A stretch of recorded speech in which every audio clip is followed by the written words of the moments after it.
Hello বন্ধুরা, আজকে বাড়ির সবাই বলছে যে একটা তাল নিয়ে আসার জন্য। শেষ আজকে একটা তাল খাবো, তো আমি নিয়ে আসলাম। চলো তোমাদেরকে দেখাই। এই দেখো, আমি বসে পড়লাম তালটা ছিলে, তালগুলো রস বের করছি। হ্যাঁ, অনেকটাই কষ্ট হয় এই তালগুলো এসব করতে। তারপরে আমি এখন কি করছি দেখো, এই ভাজতে বসে গেলাম।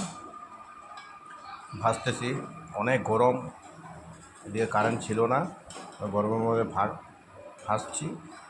আর এদিকে একদম ঘাম ঝরছে চারিদিকে আমার। তবে হয়ে গেল সম্পূর্ণ, মোটামুটি অনেকটা ভেজেছি। এই দেখো, রেডি হয়ে গেল, দেখেছো? সব ফুলেছে গোল গোল হয়ে। তারপরে আরেকবার দিয়ে দিব। এখন দেখো আমার এটা রেডি হয়ে গেল। ঠিক আছে, দেখো কীরকম হয়েছে বন্ধুরা, একটু বলবে কেমন হয়েছে।